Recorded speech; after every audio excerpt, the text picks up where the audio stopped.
que j'ai eu le privilège de suppléer aujourd'hui pour présider cette activité majeure. Je félicite également Monsieur le Président du Conseil d'administration et tous les administrateurs qui ont très rapidement compris la vision du Président de la République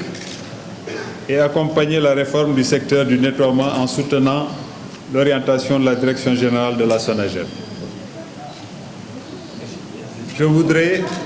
accorder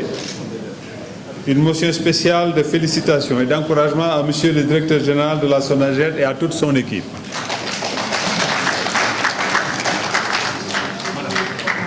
Monsieur le Directeur général, la présentation du plan stratégique de développement EXINA 2023-2028 que vous venez de faire illustre la qualité de toute l'équipe de management, ses capacités d'action et de réflexion stratégique sous votre dynamique impulsion. En effet, vous avez su mobiliser vos équipes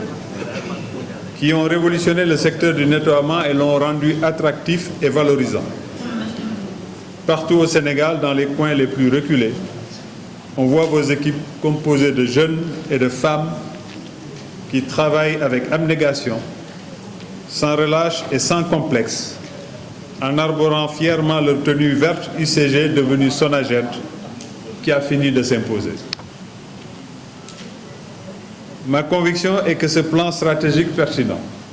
clair et précis vous permettra d'atteindre vos objectifs à la fin de l'horizon 2028 et donc de positionner la SONAGED comme l'acteur de référence pour la gestion intégrée des déchets et l'économie circulaire au Sénégal. Le plan EXINA, avec ses 55 projets structurants, 15 leviers prioritaires déclinant dans les 4 axes principaux, régulation et planification, développement durable et économie circulaire,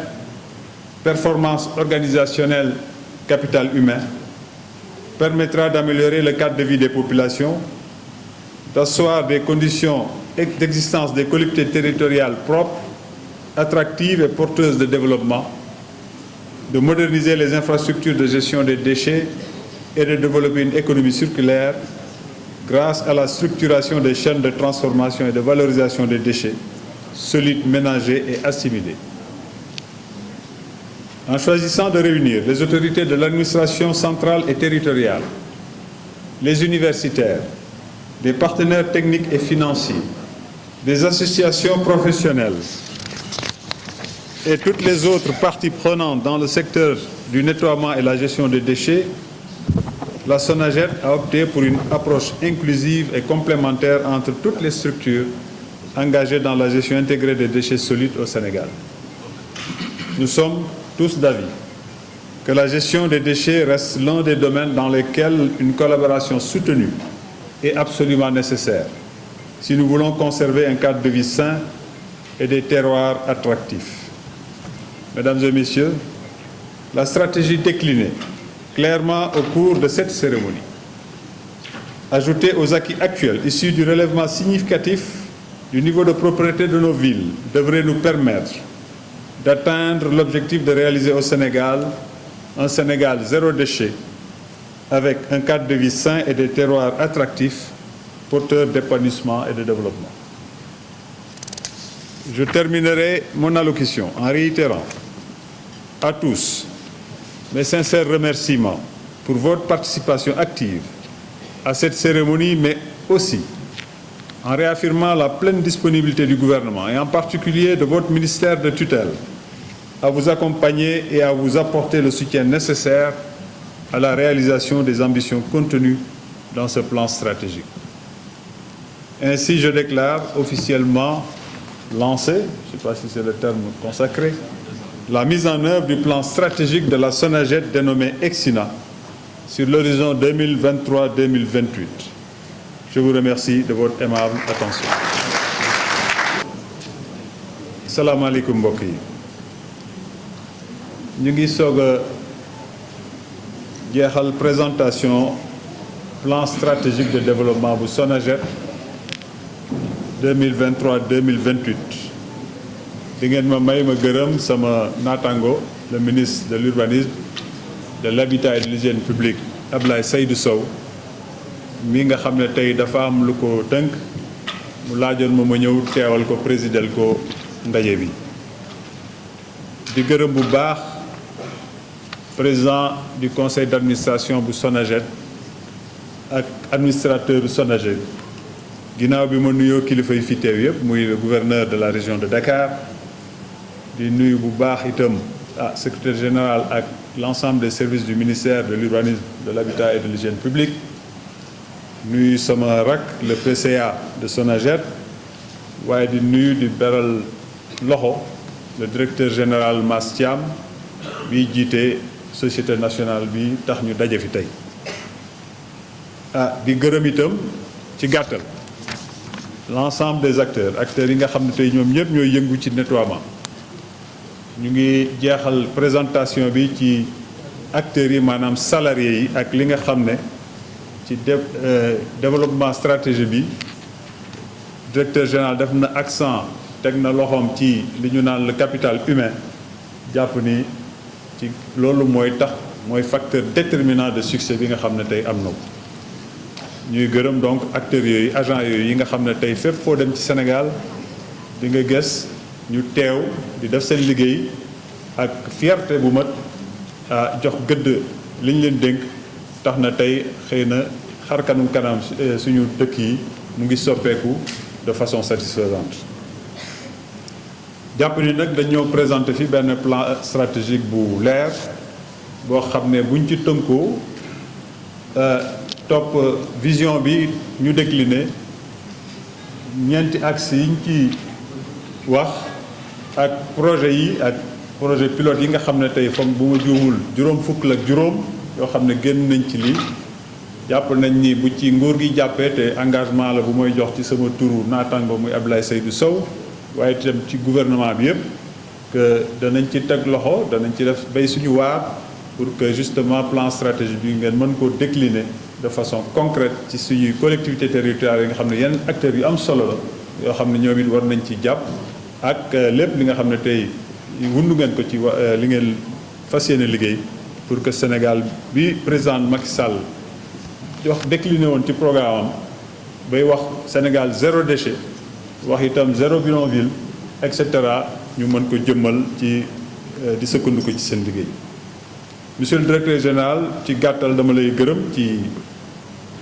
démarche inclusive participative bi nga def ñi ci boole acteurs yëpp muy les universitaires muy différents acteurs yi nga xam ne tey ñu ngi yëngu ci lii mooy les partenaires techniques et financiers ñuy nuyu di leen gërëm au passage pour justement tënk sa plan stratégique parce que nit nag balaa ngay réussir li ngay def nga xam li nga bëgg ak fi nga jëm waaye itam ak nan nga fay demee souvent damay tooñ consultants yi naan au-delà de il n'y a qu'à il faut arriver à outiller justement ce il n'y a qu'à et je pense que loolu la leen plan stratégique bi di permettre maanaam outiller seen orientation yi seen axe prioritaire pour que mu doon une politique claire rapide finançable financée parce que dem ngeen ba ci la notion d'économie circulaire da nga xam ne tey fa lañ jëm ngeen làmb nag yu bëri yoo xam ne tey amaana danañ lëkkaloo ñun ñuy yor wàllu environnement développement durable ak transition écologique ci lépp li nga xam ne tey tudd ngeen ko fi muy justement yeneen source de financement yi lu ba jëm na ay finance climat et cetera pour que ñu gën a lëkkaloo puisque gouvernement c'est un collège c'est un ensemble pour que justement ñu mën a boole suñuy xalaat suñuy ressources humaines yi ciy liggéey pour que rapidement ñu permettre leen ngeen atteindre cet objectif-là. xam naa ni du traduction littérale de li ma wax ci kàllaamay wolof tubaab waaye nag jàpp leen ni bëgg nañu ci li ñu gis fii am nañ ci yaakaar te jàpp nañ ni buñ ci yegsee amaana Sénégal justement dana doon ay terroirs yu set ay terroirs yu durable ay terroirs yoo xam ne danañ neex a dëkk te loolu la ñu président de la République sant ci lañ ne boobu léegi maa ngi leen di gërëm di leen sant di gërëm itam suñu mbokk presse bi parce que gis naa ni tey macha allah ñëw ngeen fii ci lim bu takku parce que am na loo xam ne directeur général teg na ci loxo mooy la participation citoyenne l'implication des populations sans cette implication-là dana jafe ñu atteindre objectif yi ñuy atteindre te le but ultime de liggéey bi mooy justement la santé des populations et le bien-être de ces populations qui puissent se mouvoir dans un cadre sain. kon yéen it ci wàllu communication boobu ci wàllu jottali xibaar yooyu am nañ yaakaar ci yéen ci wàllu formation d'un esprit, en tout cas d'une citoyenneté nouvelle par rapport à gestion déchets yi am nañ yaakaar ci yéen ñi nga xam ne yéen a yor presse bi ñu ngeen jàpp ju bu baax amaana itam collaboration bi war nañ ko gën a taral entre yéen ak entité yi ñu constitué. maa ngi leen di gërëm di leen sant di leen xam naa joxaat dig daje beneen fekk dañuy ñëw fii xoolaat l'atteinte des objectifs jërëjëf directeur général. Bonjour, monsieur Dia. Sur le plan stratégique Exina, quoi consiste-t-il? Les axes prioritaires, vous devez aussi sur le budget, parce que vous avez parlé de soit 16 milliards, soit 100 collecte, 131 milliards pour soulager plus collectivement les déchets du Sénégal. Très bien, merci beaucoup. Donc le plan Exina, il est articulé autour d'une vision. Parce que quand on définit un plan stratégique, il est important de le structurer à partir d'une vision, donc qui consiste à devenir l'entité qui est en charge du nettoiement bien sûr, mais dans le cadre d'une vision reliée au développement de l'économie circulaire. Maintenant, dans la démarche stratégique, après la définition de cette vision, il a fallu définir ce qu'on appelle des axes stratégiques. Le premier axe stratégique, il a trait à la régulation et la réglementation. Parce qu'il faut savoir qu'on est dans un secteur qui souffre un peu de sa désorganisation. Il y a beaucoup d'entités qui interviennent et il n'y a pas un cadre juridique adapté. Il n'y a pas une loi d'orientation qui définit le fonctionnement et la gestion du secteur des déchets. Donc pour nous, le premier axe a trait à la nécessité de mettre en place un environnement institutionnel juridique adéquat et on l'a décliné en régulation et réglementation. Le deuxième axe a trait au développement durable et à l'économie circulaire. Parce que comme je l'ai dit dans la présentation, l'ensemble des actions qui vont être menées dans notre pays doivent être arrimées aux référentiels internationaux. Tout ce qui se passe dans le monde en termes de développement durable. Et l'économie circulaire, c'est l'industrialisation des déchets. Donc nous allons travailler à mettre en place de nouvelles filières de valorisation des déchets et c'est ce qui représente le deuxième axe. Le troisième axe a trait à la performance opérationnelle parce qu'on est quand même une société anonyme avec un conseil d'administration. Il est donc important que l'ensemble des process et procédures de la société soient gérés avec une logique de performance. Donc ça c'est important. Enfin, le quatrième axe, c'est le capital humain qui est fondamental pour nous parce que c'est des métiers qui ont trop longtemps souffert de leur stigmatisation et il n'y a quasiment pas de protection sociale, en tout cas jusqu'à un passé récent. Donc nous avons toute une stratégie de gestion de ressources humaines qui part du recrutement, la formation, la gestion de carrière, le plan logement, le CARPLAN pour certaines catégories de personnes et la gestion aussi des salaires. Parce que maintenant, au moins, on a une grille de salaire qui permet de gérer les agents avec une quinzaine d'échelons. Donc vous pouvez rentrer à la société aujourd'hui comme balayeur de classe 1 et évoluer sur 10 catégories pendant tout le temps que vous resterez à cette position, nonobstant les possibilités de progression horizontale.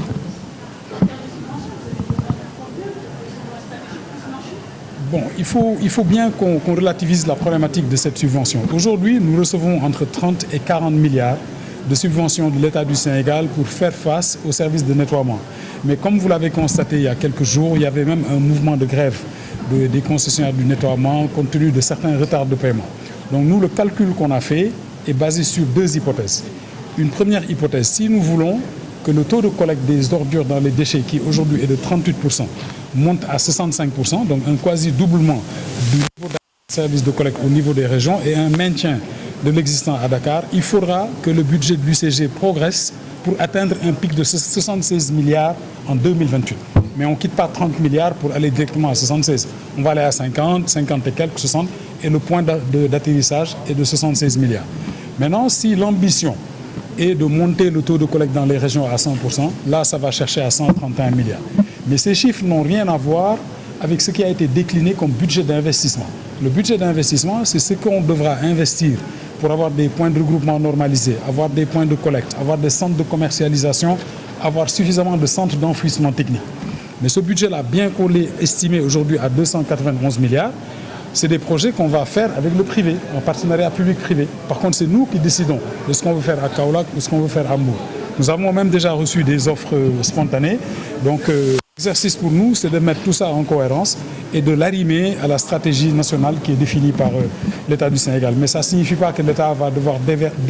décaisser 291 milliards pour l'investir. C'est une estimation du portefeuille de projets d'investissement dans le domaine des déchets. Donc c'est un appel aussi au secteur privé pour leur dire qu'il y a un portefeuille d'investissement sur des projets qu'on estime rentables dans ce domaine-là.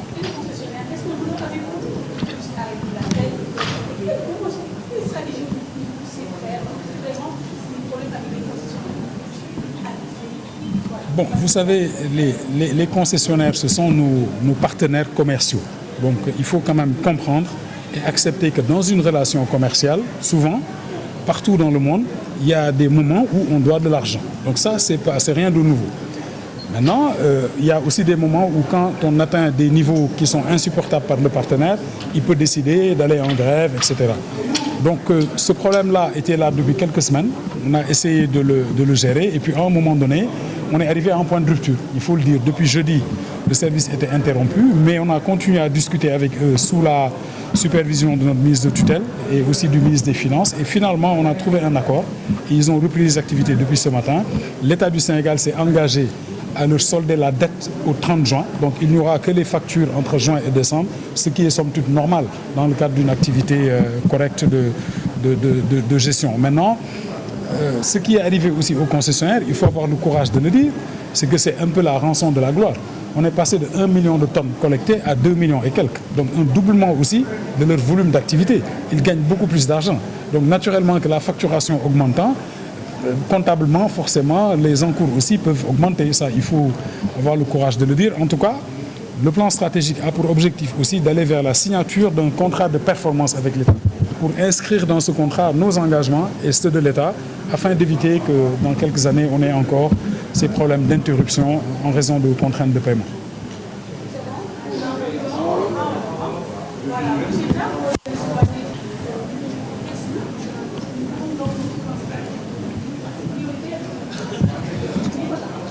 waaw plan stratégique boobu dañu ko taxawal tuddee ko EXINA maanaam ci wolof mbir mi ñëw na li ñu doon xaar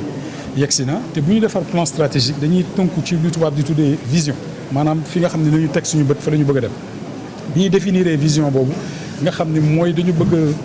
Sonaged nekk le partenaire de référence pour le développement de l'économie circulaire et une gestion intégrée des déchets ñu daal ci toftal nag li tubaab di wax ay axes stratégiques maanaam ay banqaas yoo xam ni ci la liggéey bi war a sukkandiku pour mën a dem bi ci jiitu nag nekk na ci wàllu yoon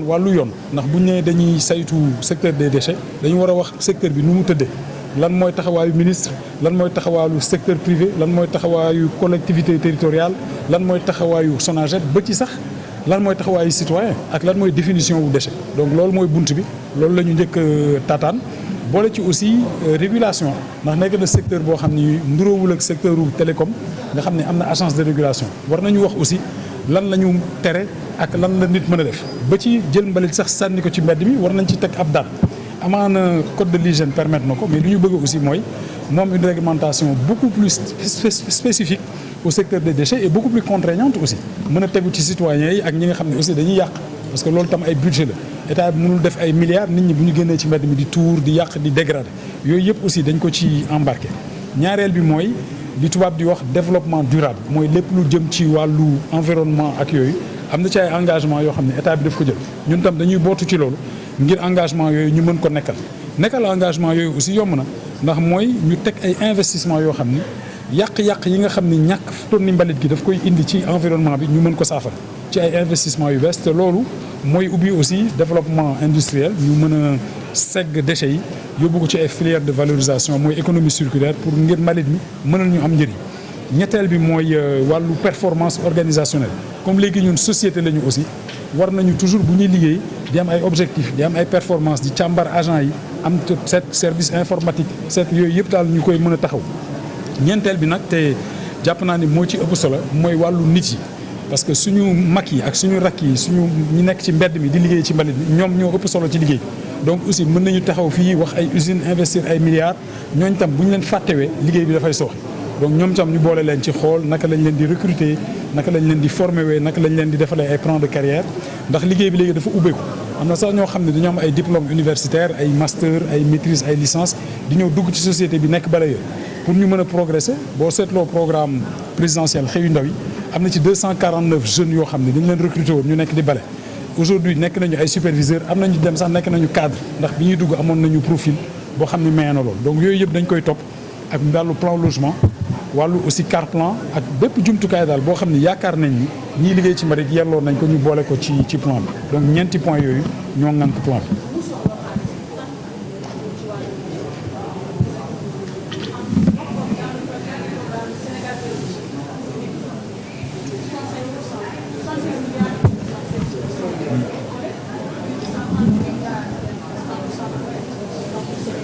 waaw loolu xam nga état du Sénégal at mu nekk dafay jël subvention dugal ko subvention pour le service de nettoiement subvention boobu bu ñu ko xaytuwee fi mu ne saytuwee fi mu ne romb na tuuti 30 milliards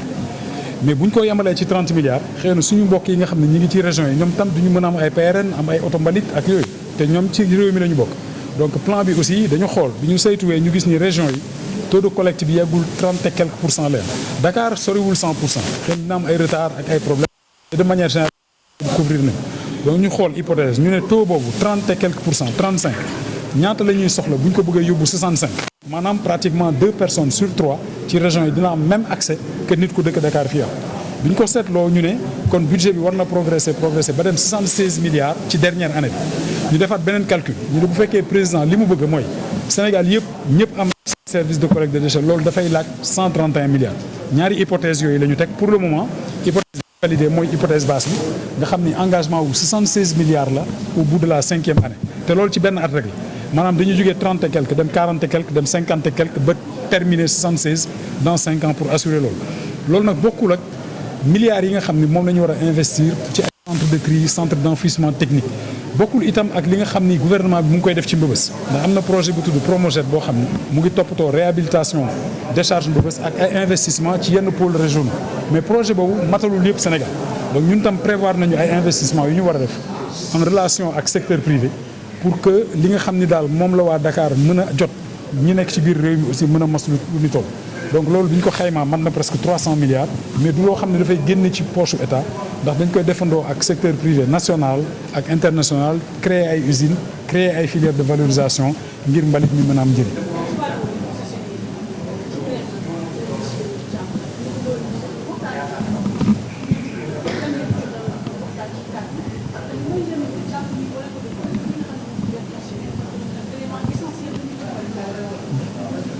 dëgg la grève concessionnaire yi moom du ma ni guléet ndax toujours dafay am li koy indi nag saa su ne mooy problème mu paiement la parce que dañuy daw ak ñoom ba benn waxtu ñuy kaas ne dañ leen war a fay donc loolu mënees nañ leen koo nangu ndax atte bor fay wante nag boo nekkee ci relation commerciale aussi bu mu mënti nekk fépp ci àdduna bi di nga am ay diir boo xam ni ki ngay liggéeyal mën nga ko ameel ba yow tam nga wuti financement ñëw fay ko donc loolu rek la du leneen. maintenant dañuy nekk nag ci benn dialogue ak ñoom dañuy dem ba yenn moment tam ñu xaw a loof du ñu am lu ñu dundee carburant wala seen engagement bancaire yeeg yooyu day métti mais ministre des finances ak suñu ministre de tutelle ñoom depuis le mois de juillet ñi ngi ci doon liggéey di trouver ay solution te li nga xam ne sax moo indi jafe-jafe mooy solution bi ñu doon mettre en place dafa dem ba ci biir am ñu ñu fay am ñu ñu fayu xam nga loolu tam baaxul te li ñu tàmm def mooy toujours bu ñu amee as tuut ñu mosal ku nekk ngir liggéey bi continuer donc loolu loo xam ni c'est un événement exceptionnel qui a eu moo wund loolu yëpp mais waxtaan nañ ci ay kaddu te ministre des finances jël na engagement aussi pour seen dette bi ñu accumulé yoon jusqu'au mois de juin dafa desoon benn reliquat d'à peu près 10 milliards moom jël na engagement comme quoi dina ko fay à la fin du mois de novembre ngir liggéey bi bañ a am benn jafe-jafe concessionnaire yi aussi ànd nañ ci ak dal waxtaan ak ñun xam ni aussi mbir mi ñun ñëpp a ko bokk ndax dëkk bi bu tilimee nit ñi mën nañu feebar suñu doom yi mën nañu feebar te dafay yàq aussi xar kanamu Sénégal ndax propreté ci lépp ci la war a lalu daal donc ñoom tam dañ leen di sant bu baax di leen gërëm ci seen taxawaay ci réew mi ndax mbir mi metti na ak fi ñu toll nii ci àdduna bi nga xam ni on est dans un monde te montant yi ñu leen di amel aussi day dem ba takku mais ñoom ay sénégalais lañu comme ñu xam nañu aussi lépp li nga xam ne gouvernement mu ngi koy togg ci ginnaaw plan stratégique parce que bu ñu nee 76 milliards de subventions dans 5 ans ñoom itam ci seen i poches lay dugg loo xam ni la ñoom ñoo koy liggéey ñoom ñoo koy facturer donc comme la aussi buy ñëw ci ñoom donc ñoom tam foog ñu nangu aussi de temps en temps affaire yi dëgër mais heureusement daal am nañ ci solution pour le moment merci beaucoup.